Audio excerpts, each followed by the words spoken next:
দিনাজপুর কাহারোলের পরিত্যক্ত ঘর থেকে 52 বস্তা রাসায়নিক সার উদ্ধার। তথ্যচিত্র দিনাজপুর জেলার রশিদুল ইসলামের প্রতিবেদনে। উপজেলার রসুলপুর ইউনিয়ন পরিষদের দক্ষিণ পাশে পরিত্যক্ত একটি ঘরের জানালার ফাঁক দিয়ে এলাকাবাসী দেখতে পায় ঘরে 3 ধরনের 52 বস্তা সার বেশ কিছুদিন ধরে পরিষদ সংলগ্ন একটি পরিত্যক্ত ঘরে পড়ে থাকতে দেখে।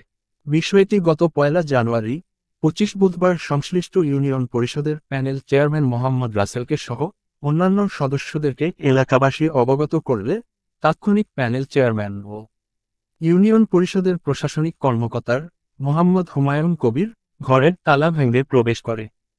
পরিত্যক্ত ঘরে সার পড়ে রয়েছে। বিষয়টি প্যানেল চেয়ারম্যান উপজেলা প্রশাসনকে রেজুলেশন আকারে লিখিতভাবে জানান। এ বিষয়ে অনেকেই এলাকায় ব্যাপক চাঞ্চল্যের সৃষ্টি হয়েছে। উদ্ধারকৃত 52 বস্তা সার সরকারি মূল্য প্রায় 62,000 টাকার মতো।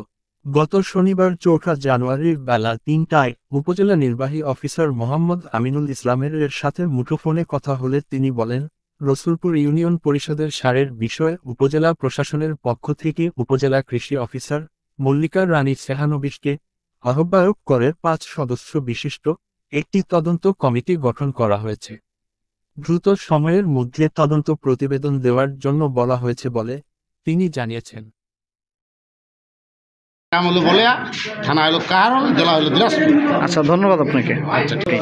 এই 52 বস্তা সার 2 নম্বর রসুলপুর ইউনিয়ন পরিষদ হয়তো সচিব সাহেবরা চিঠি না পাওয়ার কারণে বা চেয়ারম্যানকে যদি চিঠি দিয়ে থাকে, চেয়ারম্যান কখন সার ঢুকাইছে এবং কখন কী করছে তার চেয়ারম্যান আত্মসাৎ করার জন্য এটা সারটা রাখছে। আর যদি আত্মসাৎ পাবলিকের কাছে কৃষকের কাছে সারটা বিতরণ করে দিত। কৃষক তো এখন সার পায় না, সারের জন্য হাহাকার হচ্ছে।